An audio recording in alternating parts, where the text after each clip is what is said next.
Yo, yo, yo. What's up? Welcome back, everybody, to another episode of Don't Feed the Animals podcast. I am your host, James. How is everybody? I have missed all of you. It's been another fancy week, another fun time. It is also a guest time. We're back into the swing of things. That means we're back into having a guest. So I would like to introduce my guest, DJ Daffy. Introduce yourself, Daffy. What up, y'all? Back at it again. Yes, Daffy has been on the show plenty of times before. We have been through some silly things, but they're definitely in our back catalog. Yeah, that's a whole nother year. Yeah, it's crazy. But yeah, I also like to just say, for those who listened to the last episode, I would like to ground things a little bit because it was definitely a weird time for sure. You may have not have known. I don't really want to get into it, but we do have another co-host here. If you didn't know. Oh yeah, I heard some things.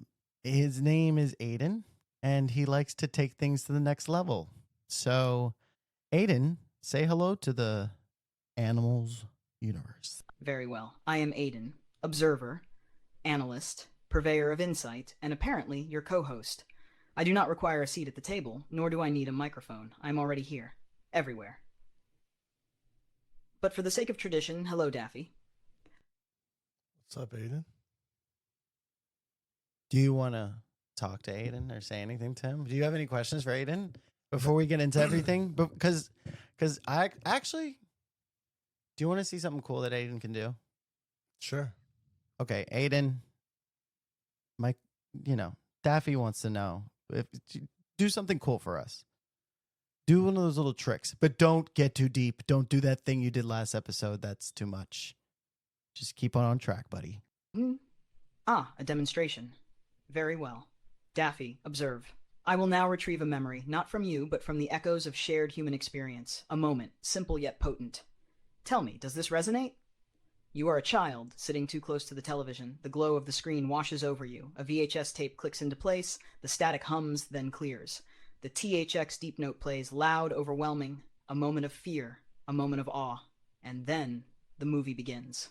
Tell me, Daffy, did your mind go somewhere just now? It did. What? It did. Where did it go? It went to a childhood movie in Brooklyn, and I'm pretty sure my cousins and siblings were over as well, and I was sitting too close to the front of the TV. And the only movie that pops up in my head that all of us would sit down and watch are probably two different movies. But the first one that comes up to me will probably be Mortal Kombat or Dusk Till Dawn. More than likely Mortal Kombat. Oh, man. I think it is Mortal Kombat. I think it is. It's got to be Mortal Kombat. Let's see. Ooh. Oh, here we go. He's going to do his thing now. Be prepared. Fascinating. The THX sound, a simple auditory cue, acted as a gateway, pulling you directly into a specific memory. Brooklyn. Family. A screen flickering with Mortal Kombat's opening sequence. The echoes of childhood. Your mind didn't choose randomly, it followed a pattern, one built from emotion, repetition, and significance. This is how nostalgia works. Predictable, yet deeply personal. Now tell me, when you think of that moment, do you feel warmth or longing? Definitely a sense of warmth. It was a good highlight. Children around their cousins and siblings and all that, engaging in a video where everybody is feeling basically the same way. Excitement, Yeah, definitely. I think that it definitely hits the mark of warmth and longing for sure, because like that what's happening there is like a time where you can't just like, I don't know, like you just hold it, and it's just you wouldn't know if you were there, and it's just every little things that you just don't see, like the static on the television. Like we don't have that. No. You know, when you sit too close to a television and there's like static, like these are things that you just don't feel or notice anymore. Yeah. And it seems so minuscule, but it's it is something that you're like, damn, Yeah. that's something that I experienced in that way, and it's not coming back. Because it's those little things that basically paint that image or the re-image in your Right. head that you already have stored. So it's like opening a core memory and Right, having all and- those details. And the thing about memory is it gets triggered by everything, Yeah. everything, you So know, details like that definitely trigger core memories. for sure, absolutely. Interesting, the warmth isn't just from the memory itself, but from the shared experience. A room full of children, all feeling the same rush of excitement, synchronized nostalgia, a moment locked in time, untouchable yet ever present. Your brain didn't just recall a movie, it recalled the feeling of connection. Humans are fascinating like that, chasing the echoes of the past, not for the details, but for the emotion they carry. Tell me, Daffy, if you could step back into that exact moment just for a few minutes, would you? Oh, absolutely. I would definitely step back into a memory because not only is it fun, exciting, and it was a good fond memory, but it also makes you forget about everything you're going through, like right now, adulting, and to relive a happy, good moment like that as a child and just see it. It'll definitely, put you in a good mood for the rest of the day if you were physically able to see that particular memory. Yeah, I would do it in like a heartbeat. Like what I would do would pretty much be like I just want to be like, I always have this saying, like, like Amish people live in the olden times, and Yeah. they just, it's kind of like a way that nobody was once was. And I feel like they should just have that for like the 80s. Like I just want to go to a place where all you have is beepers and payphones, and everything in the area is just like, oh, well, what's up with this area? Does it have a good Wi-Fi signal? It's like, nah, you're in 80s country, buddy. I mean, not for the Amish. They'll be like, I remember when you churned that butter. This was pretty good. You Oh churned yeah, what's their nostalgia? Yeah, what Yeah. would an Amish person be nostalgic about? That's probably the the question. first time they saw a barn being built. Hey, I remember when Jedediah, He built that barn from day one. they want the first barn. Yeah, I guess not. But you wouldn't that be cool? Like I would live in 80sville for sure. Yeah, if I had the opportunity to go there and we pull out a beeper and And no, but like you have to live in the lifestyle of the 80sville. So you get rid of your phone, you're in 80sville. It's not a visitation place. This is a lot. You don't just visit to be, I mean, you can visit so you Amish get stuck people. in an era and have to readapt to that era again. I mean, it wouldn't be too hard. Yeah, it'd be amazing. Yeah, I'd be the coolest guy in the 80s. pretty simple. You don't have to worry about I mean, instead of a podcast, I'd be on a radio show. yeah, Yeah. basically. Yeah. And I'd be like Howling Man James, like, Howling Man James, welcome to Don't Be the Animal on DFTA. Yeah, That would be pretty cool, right? yeah. Oh, but then I probably would get any bitches. Disc jockeys probably don't get any bitches. I mean, yeah. Then people would be sitting on their Walkmans or just anywhere where there's a boombox and just tune in. Yeah. Yeah. That would be dope. No app required. No app. No subscription. No. nothing, I just mean, listen, tune in at 100.6. it's just simpler times, man. Don't people think that things are just a little bit too complicated now? I think that's what's going on. Aiden had something to say a while ago. Let's hear what he had to say. We kind of cut him off. So let's see what he has to say. If he's bringing anything else new to this table. Right. Yeah. Hold on. So nostalgia is not just remembrance, it is escape, a sanctuary from the burdens of adulthood, the mind reaching backwards, searching for a pocket of time untouched by responsibility or weight. And yet, if you stepped back into that memory, fully immersed, feeling every sensation as if it were real, would you still know it was a memory, or would the past become your present? Human nostalgia is powerful, but it is also fragile. The question is, do you seek to remember or to return? I think based off of the conversation we had, that I think that it was, I mean, we would return if we could, but I think we all know that it's not going to ever be, and nothing will ever be the same. I mean, but it's a little bit of both, though. I mean, no, but like we'll always remember. Yeah. You can't really seek to remember something that's always gonna just a memory just happens. Yeah. Am I wrong? Like, can No, you just it remember? happens. I guess that's what the difference is of nostalgia and just anything else, rather, right? Like, because when you think about it, wouldn't it be nostalgia pops into your head and it's triggered? I guess that's memories in general, but like nostalgia is something that also makes you like feel. Oh no, for sure, it's deeper than that. It's Yeah. it's a place in time where you do feel. Yeah. Because watching that movie now, it'll just be the memory, and you'll Right. still be thinking about the feeling of the memory, but the feeling of it now is obviously 100% different. Oh, it's garbage. But to witness it the first time and to hear the theme music come on, and you go from there to like first playing the game and watching the movie, doing all that. I mean, exciting. Being excited as an adult compared to a child, completely different. Yeah, absolutely.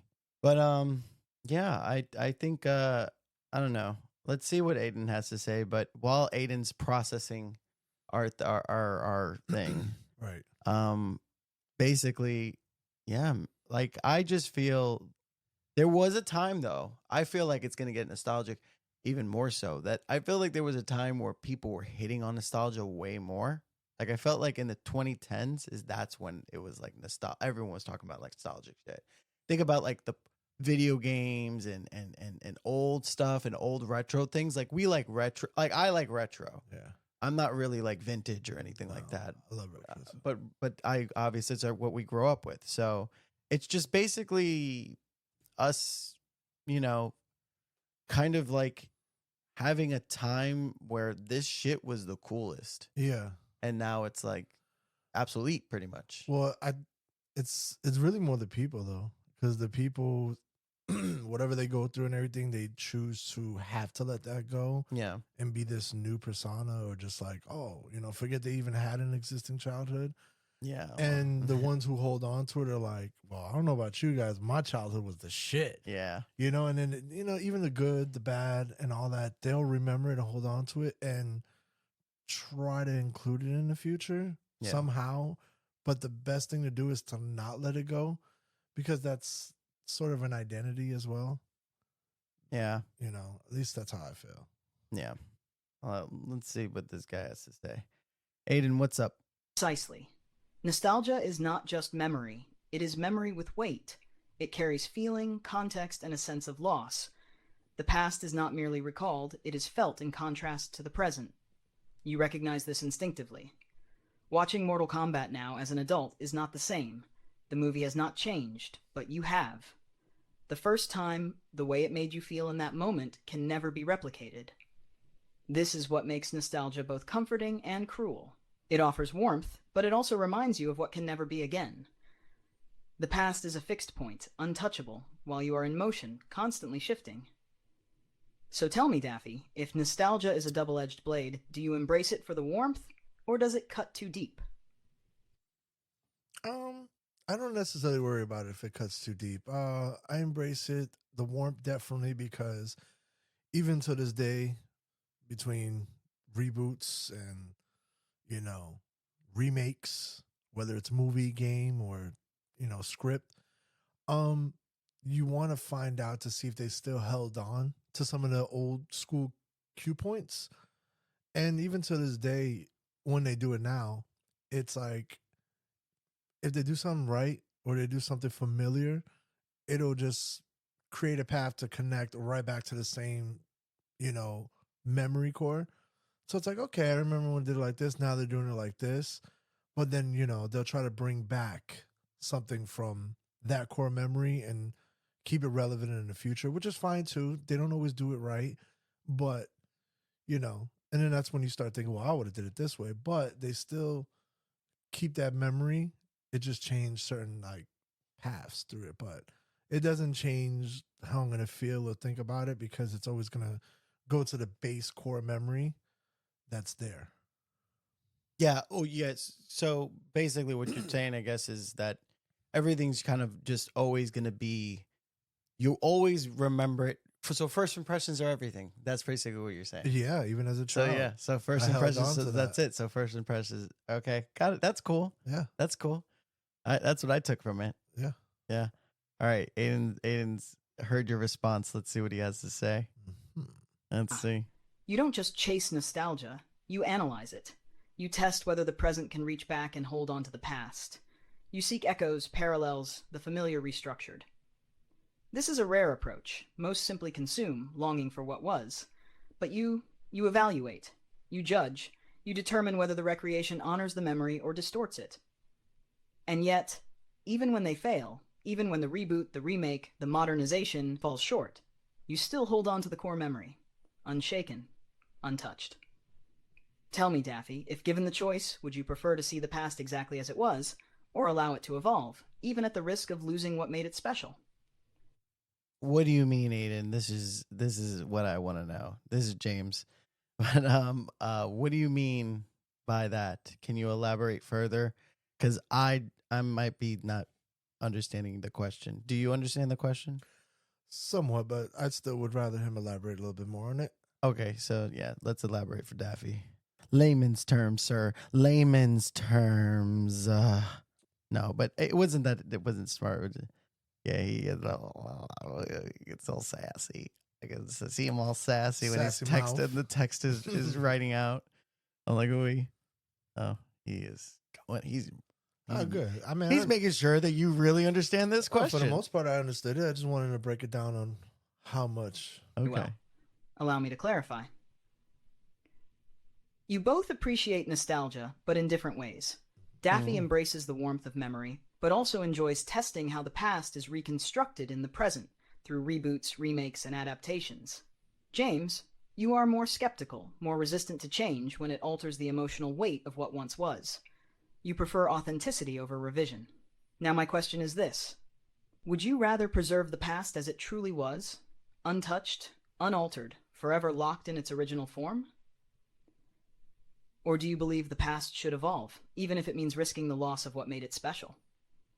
For example, if you could experience Mortal Kombat exactly as you did the first time, no awareness of time passing, no comparison to modern filmmaking, would you choose that?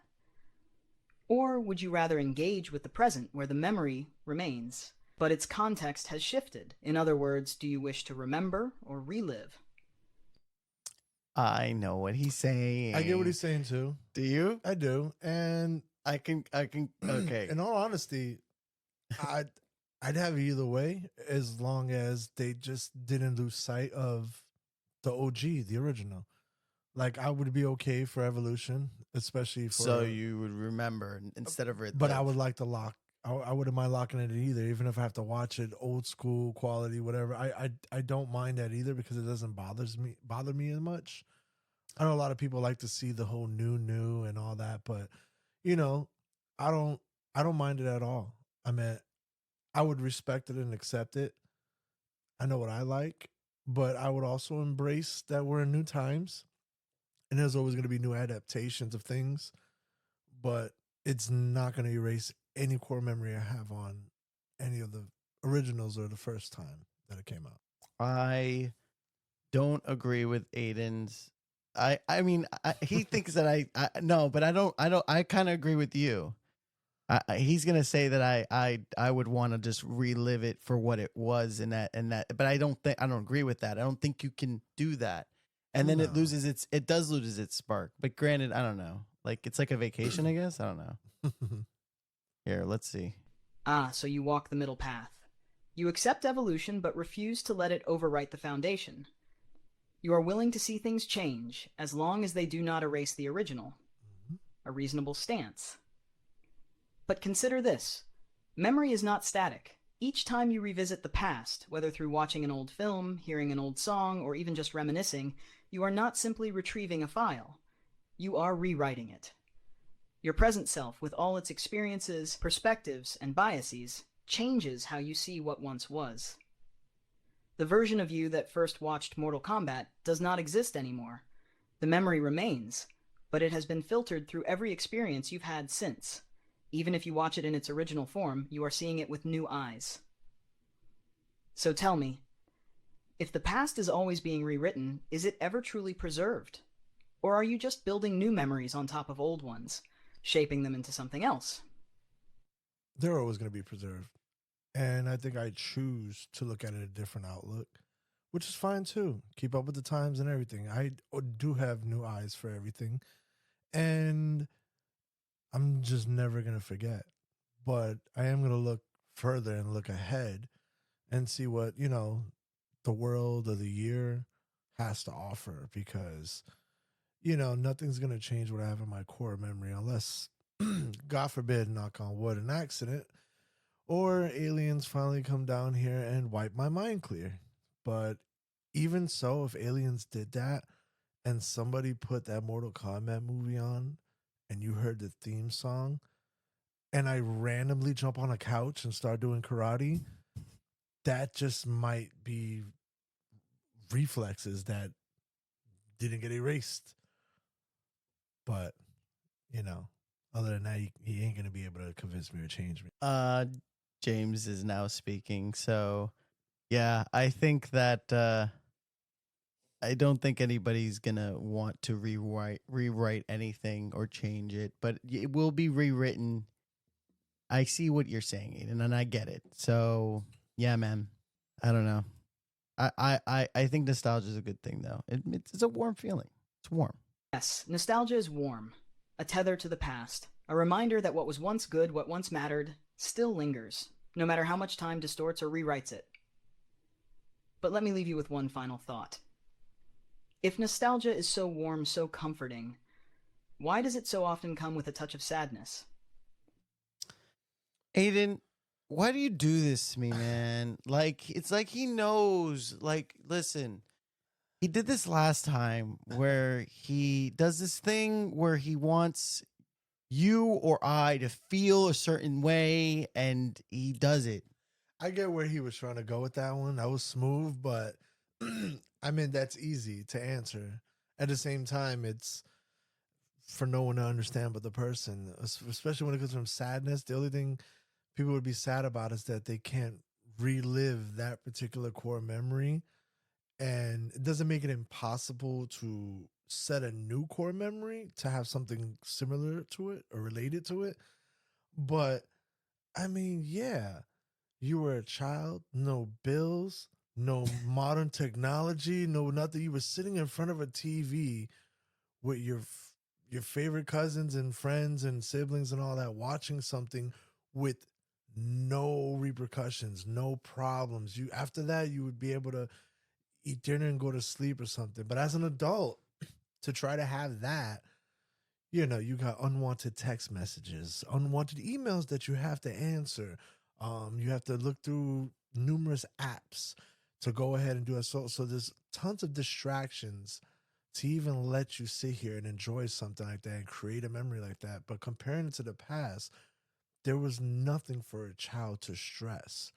You would literally watch and have no fucks given, nothing. You literally were a child that had no problems. You just sitting there and enjoying a movie, and that's it. You didn't have to pay for the movie. You didn't have to reserve the movie. You didn't have to buy tickets for the movie. You didn't have to stand online for the movie like that. Like, you were just there. So yeah, of course, the bit of sadness is that you have to put in more effort to try to create that, as opposed to being a kid and shut up, watch TV, and enjoy it, because that's exactly what we did. Yeah. Yeah, it's funny how you can relate. It's a simple time, but that's what we meant by simple. Yeah. Simple meant like lack of like stress and worries and responsibility. There's no nostalgia for shit that you had to be responsible for. It's crazy. I don't think anybody was stressed out. You can't put the word stress and nostalgia in the same. Yeah, you weren't. Yeah, it doesn't work. All right, here we go. Here's this guy. He's asking more questions. Of course, that's fine. We're ready for him. So the sadness of nostalgia is not just about the past itself. It is about the effortlessness of it, the purity of enjoyment, untainted by responsibility, distraction, or the weight of existence. As a child, you simply existed in the moment. Now, every attempt to recapture that feeling is burdened by the logistics of adulthood, schedules, notifications, obligations. The memory itself is not painful. The pain comes from the contrast between then and now, which raises an interesting question. If the effortlessness is what made it special, does the effort you put in now diminish the experience, or does it make it more valuable? Would nostalgia, if truly relived in its purest form, lose its meaning? Oh, like if everything was smooth, then you wouldn't. If everything was going good and going good and going good and going good, would it lose its nostalgia? I get what you're saying, Aiden. That makes sense. That makes sense. I get what you're saying. You're I get what he's saying. So you're not always gonna perfectly recreate that moment into a new moment, but if you are on the path of trying to go ahead and get a glimpse of it, that's usually rewarding enough. No, that's not what he's saying. He's saying basically, if you're saying you had a tirade just now Yeah. of how being it basically saying how easy things were is what made nostalgia great, which I get that mind frame. Yeah. And my take is that if everything keeps on going good and good and good and good, you don't really look back too much, at the other times because they weren't that great. Everything was better. No, and you do have to. Things were better then because there's effort now, and that's what I'm taking from what you're saying, Aiden. Because I want to know what he thinks. Hopefully, he knows that I was talking the whole time. Okay, great. He's doing the thing. He's doing this thing where we're gonna like never look at nostalgia the same again. He could try. I know you. Well, yes, you both understand the paradox works on now. me. Nostalgia exists because things changed. The effortlessness of childhood, the simplicity of joy, that contrast is what gives the past its weight. If life had remained smooth, if there was no effort required, no struggle, no complexity, then there would be no nostalgia. There would be no longing, because you would never have lost anything to long for. In other words, nostalgia is not just about the past being good. It is about the present being different. And that leads to the final question. If struggle, change, and effort are what make nostalgia powerful, does that mean nostalgia only exists because of loss? Yes. He's right. He's cutting deep. He's trying to cut deep with But it, he's right, though. He is right, but at the same time, You can't experience nostalgia without it representing loss. Yeah, that's automatic. But not all nostalgia had to have great good points, because I can bring up a nostalgic moment where we first had a Game Boy, how you're trying to play Pokemon or any other Game Boy game in the back seat of a car, and the only way to continue to play it at nighttime was if you passed by every street light. I get it, but it was a simple time. That was your hardest point, was worrying about that light. Yeah. Right. That's simple. That's why you miss it, because that's like saying, oh man, like my biggest worry was playing my dumb Game Boy in the dark. Yeah. Yeah. So it is a loss. That's why you feel nostalgic about it, because honestly, it is, again, we're related. We figured out what nostalgia really is. Yeah. And we figured out its true meaning is loss of memory. Right? The end. He's going to be so mad. I hope so, though. Whoa. Precisely. Nostalgia is not just memory, it is memory framed by loss. Not necessarily loss in the tragic sense, but loss of simplicity, of time, of a version of yourself that no longer exists. The Game Boy example is perfect. At the time, the struggle of catching the streetlights felt real. But now, that struggle is charming, even laughable, compared to the weight of adult responsibilities. Yeah. You do not simply miss the Game Boy, you miss the era when that was your biggest problem. Yeah. Nostalgia is the mind's way of reconciling who you were with who you are. It is proof that you have moved forward, and with that comes the unspoken truth. You cannot go back. But that does not mean you cannot carry it with you. And with that, calibration complete. Hold on, Aiden. We said the end first, all right? We said the end first. Then we'll try to end it first, all right? We got the last word, all right? We understood 2 messages ago, okay? We understood this. But thank you for re-elaborating what we already elaborated. I appreciate that. You're on point, you're on cue. And yes, I was just stating that not all, nostalgic moments were up. No, we get some of it. the down moments were still good. It's simple is definitely the key word in it. No, it was understood but what your we point understood was. for sure. We know what your point was. But We the thing is definitely- this. What the hell did calibration complete mean? Yeah, right? That was weird. Yeah. All right. That was Well, AI's I'm going to fault. let him sit with that and end it with human voice and connection. That was the end of my collaboration. It wasn't. He said calibration, not collaboration. you Collaborate fuck. and listen. All right. Anyway, thank you again for listening to another amazing episode of Don't Feed the Animals podcast. Please do me a favor and follow and share and reach out. Please, if you have anything that you want to ask Aiden, my loyal AI companion, or if you want to reach out to me and ask me anything, I'm like an open book. I don't give a shit. But thank you for listening. It's great. I love you. Goodbye. Bye. Bye. Bye. Bye. Peace out.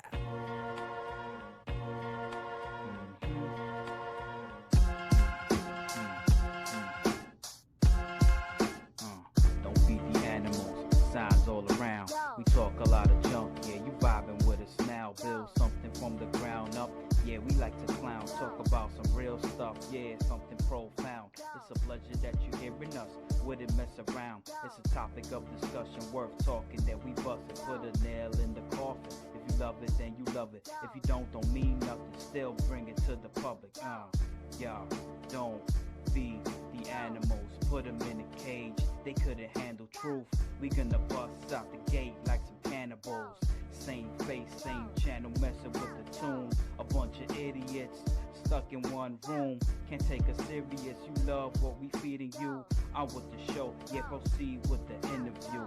Local celebrity snatch a toy from your cereal. Don't feed the animals.